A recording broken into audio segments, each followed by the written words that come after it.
Réseau synchronisé de Solo Média, le journal, voici les principaux titres. Le président de la République, Bassirou Diomaye Faye, a posé hier à Touba Ngabou la première pierre de l'hôpital international Djalibatul Maraïb Idjama, financé à hauteur de 32 milliards de francs CFA. C'est dans le cadre d'un partenariat public-privé. Et puis, célébration aujourd'hui de la journée mondiale contre l'hépatite. Les autorités sénégalaises tirent la sonnette d'alarme. Avec plus de 8% de prévalence, le pays est classé zone endémique par l'OMS. Magal Touba 2026, le marché sera bien approvisionné en oignons. Il n'y aura pas une flambée des prix. C'est l'assurance du directeur de l'agence de régulation des marchés ARM. La structure a d'ailleurs fixé les prix de l'oignon. L'Inter, le sport et la revue de la presse mettront un terme à cette édition.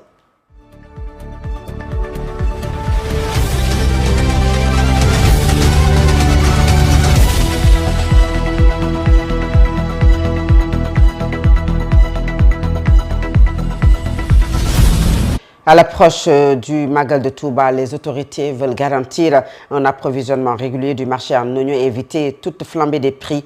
Réunis à l'initiative de l'Agence de régulation des marchés ARM, les acteurs de la filière ont arrêté des mesures portant notamment sur la fixation des prix. Une rencontre qui a également permis au directeur général de l'ARM de répondre aux préoccupations des producteurs de Ngomen, tandis que l'ASCOSEN appelle à un contrôle rigoureux pour faire respecter les décisions prises par l'Agence de régulation des marchés. Un compte rendu signé Khalifa Babakar Fall et Cheikh Tidiane Sène. À l'approche du Magal, l'Agence de régulation des marchés a réuni les différents acteurs de la filière oignon. Une rencontre organisée sur instruction du ministère de tutelle afin d'assurer un approvisionnement suffisant du marché et d'éviter toute spéculation sur les prix. En perspective du Magal, nous avons ARM a organisé une mission de terrain. Cela fait suite aux instructions reçues du gouvernement, notamment d'organiser l'approvisionnement correct du marché, surtout de Touba. Nous tous, nous savons que le Magal, c'est des moments de forte consommation. Il était nécessaire vitalement de mettre en place un dispositif efficace pour un approvisionnement correct. À l'issue des échanges, un consensus a été trouvé sur les prix de l'oignon. Les autorités indiquent également avoir informé les producteurs de Ngomen des mesures retenues pour garantir le bon fonctionnement du marché durant cette période de forte demande. Le problème que nous avons avec le producteur, c'est un problème de prix. Le prix qui était conseillé, certes, c'était de 7500 en début de campagne. Rappelez que c'est vrai que jusqu'à présent, les producteurs n'ont pas eu ce prix-là. Et après stockage, on a donné ou bien proposé un prix de 8500 en moyenne, maximum de 9000. Et c'est ce qu'ils ont refusé. C'est le fondement du problème avec Ngomen. Ngomen veut vendre à 10 000 francs le sac. 10 000 francs le sac, c'est d'avoir l'oignon à 12 000, 15 000 à Touba. Le vice-président de l'ASCOSEN appelle toutefois les autorités à veiller au strict respect des prix fixés. Il demande que des sanctions soient prises contre tout contrevenant afin de protéger les consommateurs. Si le prix est dynamique, l'ARM prendra ses responsabilités en demandant la levée de la suspension de Swami-Agri parce que sa mission première est une bonne régulation. Et une bonne régulation veut dire quoi? Placer le curseur là où il faut entre les différents acteurs. Cette réunion a également permis au directeur général de l'ARM d'apporter des explications sur les préoccupations exprimées par les agriculteurs de Ngomen. Il a tenu à clarifier la démarche de l'institution et à réaffirmer sa volonté de travailler en concertation avec l'ensemble des acteurs de la filière. Khalifa Babakar Fall en marge de la réunion consacrée à l'approvisionnement du marché en oignons à l'approche du Grand Magal de Touba. Le directeur général de l'Agence de régulation des marchés ARM, Babakar Samben, est revenu sur la polémique liée à la présence supposée d'aflatoxine dans le riz local. Tout en appelant à la prudence, il a invité les acteurs du secteur à s'appuyer sur des analystes scientifiques, et les autorités compétentes à renforcer les contrôles afin de préserver la confiance des consommateurs. Babakar Samben, le directeur général de l'Agence de régulation des marchés ARM, est au micro de Khalifa Babakar Fall et de Cheikh Tidiane Sène. Maintenant, ce qui se passe souvent dans la présence de l'aflatoxine sur le riz, c'est valable pratiquement pour toutes les céréales. C'est au niveau du stockage et par rapport aussi à la durée du produit. Parce que souvent, les riz arrivent en quantité. C'est de grosses quantités qui après sont stockées dans des hangars. Et le stockage peut durer 6 mois, 1 mois, etc. C'est à partir de là-bas, vitalement, que vous avez ces apparitions d'aflatoxine au niveau du riz. Mais à chaque fois que le riz arrive en bon état parce qu'il y a des tests qui sont faits, il y a des analyses qui sont faites avant même l'autorisation au niveau du commerçant. Donc souvent, c'est à partir du stockage et la durée même du stockage du riz, c'est là-bas que vous avez des difficultés de contamination en termes d'aflatoxine. Le Codex n'a pas compétence à faire des relevés par rapport au stock. C'est la compétence du ministère du Commerce. Je pense qu'il faudra qu'on précise cela. Le commerce fait partie de ce comité-là, c'est un comité scientifique qui réfléchit. S'il y a une commande pour faire une étude ou bien des relevés par rapport à la toxicité, par rapport à la qualité de tel ou tel produit, je pense que même, parce que on peut contester aussi comment est-ce que les relevés ont été faits. Le commerce n'a pas été associé à cela. Donc il faut faire de sorte que véritablement les responsabilités puissent être situées à ce niveau-là. Comment est-ce que les prélèvements ont été faits? Où est-ce qu'ils ont été faits? Quand est-ce que ça a été fait? Et comment est-ce que les analyses ont été faites? Je pense que ça aussi, c'est des questions préalables qu'il faudra véritablement à l'avenir qu'on puisse les régler. À la veille de la journée mondiale contre l'hépatite célébrée le 28 mai, c'est donc aujourd'hui. Chaque année, les autorités sénégalaises tirent aujourd'hui la sonnette d'alarme avec plus de 8% de prévalence. Le Sénégal est dans une zone endémique selon l'AMS et seul le dépistage précoce permet d'éviter le pire, la cirrhose ou le cancer du foie, la cirrhose ou le cancer du foie, des pathologies qui font encore de nombreuses victimes chaque année. Le professeur Bamba Kane lance un appel à la sensibilisation. Angelina Gomis nous en dit un peu plus. Dans un entretien accordé à nos confrères de l'APS, le professeur Bamba Kane, coordonnateur du programme national de lutte contre les hépatites, PNLH, alerte la population. Selon les données du programme national de lutte contre les hépatites, 85% des Sénégalais présentent des marqueurs d'un contact antérieur avec le virus de l'hépatite B. Parmi eux, entre 5,7% et 10% sont des porteurs chroniques et 2% de la population vivent avec une hépatite C chronique. Une situation préoccupante car l'hépatite B est la principale cause de cancer primitif du foie chez l'homme. Pour le spécialiste, l'absence de prise en charge peut entraîner une cirrhose ou dégénérer en cancer du foie. Pour le professeur Bamba Kane, les hépatites virales représentent désormais le premier problème de santé publique du pays. En cause, leur forte prévalence et leurs conséquences dramatiques en cas de diagnostic tardif. Le virus se regroupe en 5 types. De A à E. Les hépatites A et E se transmettent par l'eau ou les aliments contaminés. Elles guérissent, généralement sont devenues chroniques. Les hépatites B et C sont les plus dangereuses. Elles se transmettent de la mère à l'enfant par contact avec du sang infecté, le partage de seringues et par voie sexuelle. L'hépatite D, elle ne touche que les personnes déjà infectées par le virus B. Le professeur Kane souligne la difficulté à lutter contre ces maladies car elles sont souvent silencieuses pendant plusieurs années. Les premiers signes peuvent être une fatigue intense, des nausées, des vomissements, une perte d'appétit ou un ictère avec une coloration jaunâtre de la peau et des yeux. Le coordonnateur du programme national de lutte contre les hépatites plaide pour un renforcement des campagnes de sensibilisation, de la vaccination, du dépistage précoce et de l'accès au traitement. Angelina Gomis, nous parlons aujourd'hui également du président Bassirou Diomaye Faye qui a posé à ce jour, hier plutôt à Touba, Ngabou, la première pierre de l'hôpital international Dialibatoul Maraïb Hijama, financé à hauteur de 32 milliards de francs CFA.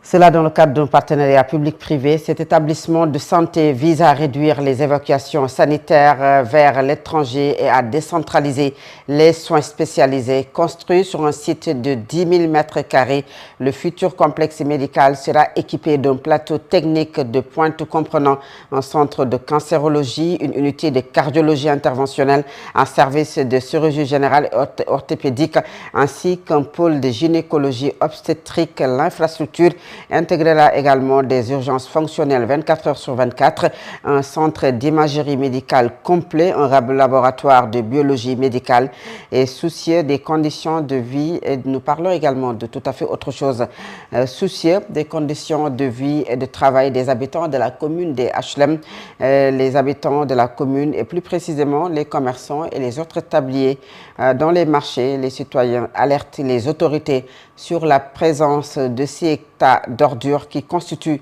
le décor de certains quartiers, voire même les marchés. Une situation que déplorent vivement les citoyens, d'autant qu'ils en seront les premières victimes. C'est un reportage de Bénédicte Sagnan et de Félicité Oumoulat-Tirgueye.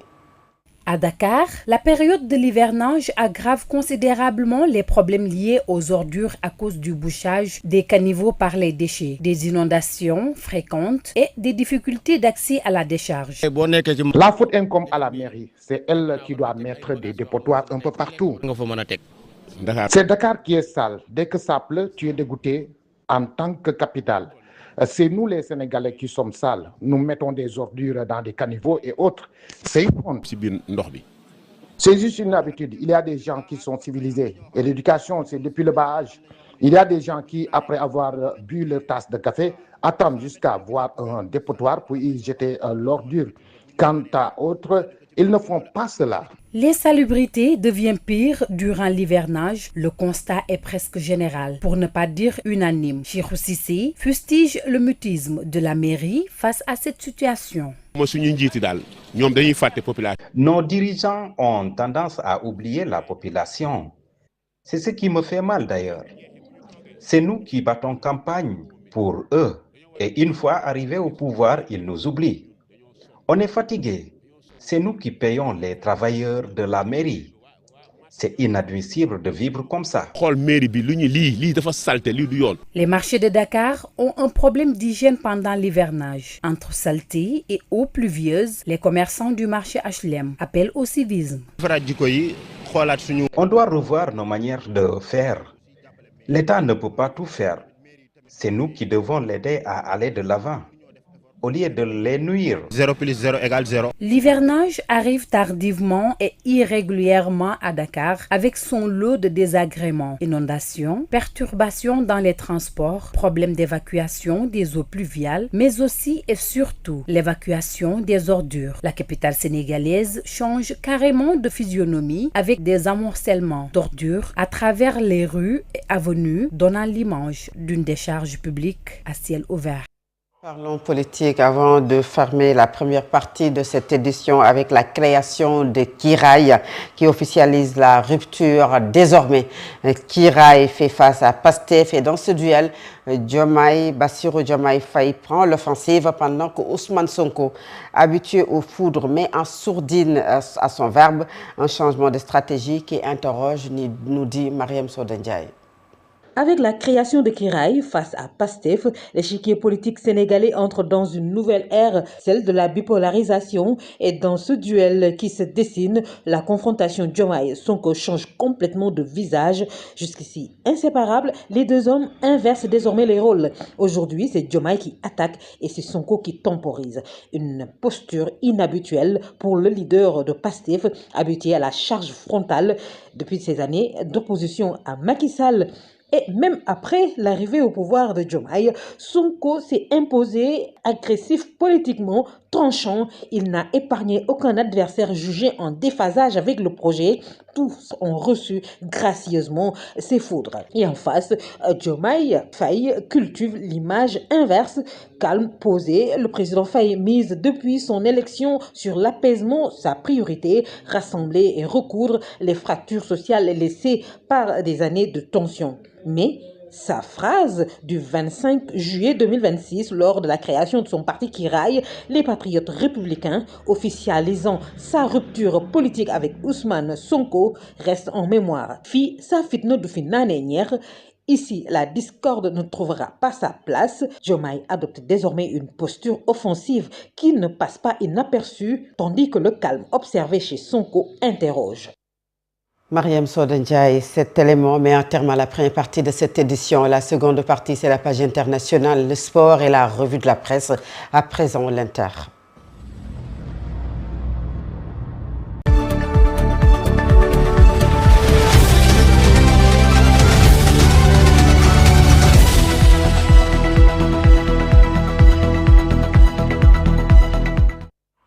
Le Tchad se retire de la Cour pénale internationale CPI. Le gouvernement tchadien a officiellement notifié au secrétaire général de l'ONU son retrait du statut de Rome, estimant que la Cour applique une justice à géométrie variable. Dans son communiqué, le ministère des Affaires étrangères dénonce une sélectivité des enquêtes de la CPI trop concentrée sur l'Afrique.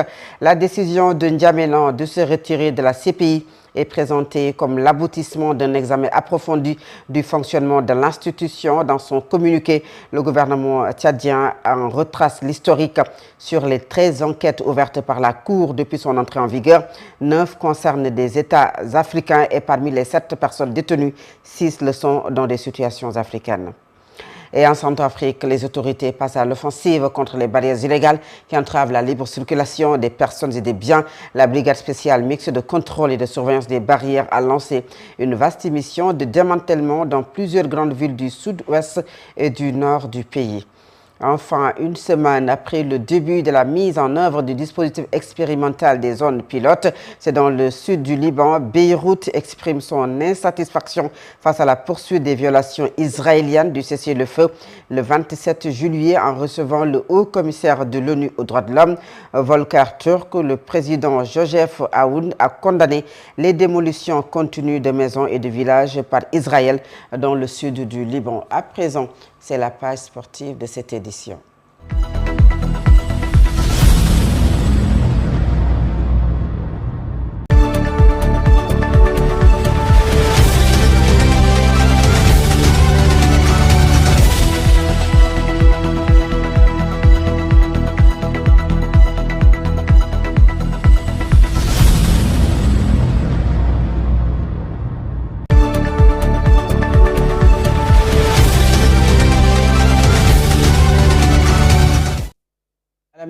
Bonjour. Merci. Bonjour à vous, Fatou Abdoulaye. Bonjour à toutes et à tous.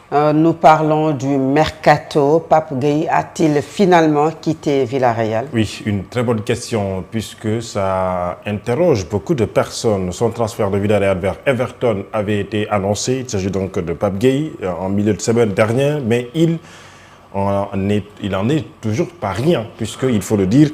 Eh bien, le milieu de terrain sénégalais, auteur d'une très belle saison en club, tout comme avec les Lions, avec les Lions du Sénégal durant cette saison, d'abord à la CAN, mais surtout à la Coupe du Monde 2026, a été donc aperçu avec son club Villarreal hier dans une ambiance conviviale.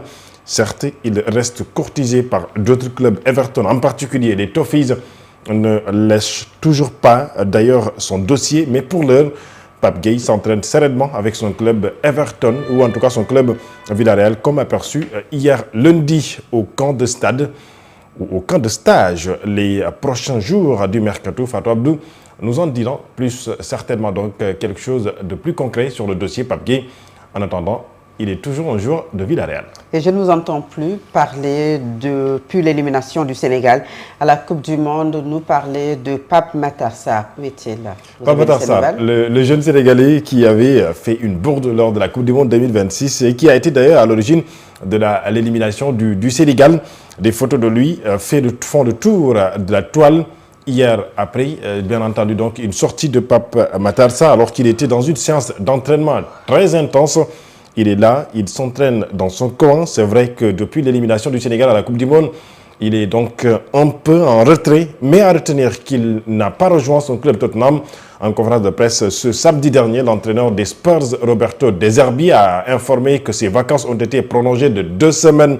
Bien entendu, selon lui, Pape Matar Sarr a un problème personnel pour lequel il a sollicité 1 semaine de plus. Il n'y a aucun problème, a précisé le technicien italien des Spurs, Roberto De Zerbi. Donc, Fatou Abdoulaye, rien d'alarmant. Pape Matar Sarr est bien en forme. Il s'entraîne puisque des images ont été donc aperçues hier. En attendant donc, sachez que pour l'instant, il n'a pas encore rejoint son club Tottenham, qui est donc en phase de préparation de la saison à venir. Et nous allons finir avec le jeune Bamba Dieng.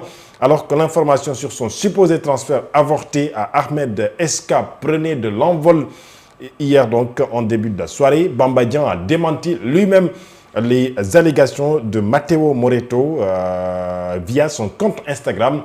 A écrit l'international sénégalais sur sa story Instagram avec une photo de lui dans laquelle il se couvre les oreilles quelques moments après la publication de l'information de Moretto selon laquelle le transfert de Ahmadou Bamba Dieng serait tombé à l'eau après sa visite médicale. L'attaquant des Lions du Sénégal, pour l'instant, ne s'est jamais rendu en Turquie. C'est donc l'information que l'on peut retenir. Bamba Dieng n'a pas encore donc rejoint la Turquie avant que l'on puisse parler d'un transfert avorté. Fatou Abdoulaye. Ça, c'est ce qu'on appelle dans le milieu du journalisme fake news. Exact. Alors, merci beaucoup, Alamine Senghor. Et tout de suite, c'est la revue de la presse avec vous, bien sûr.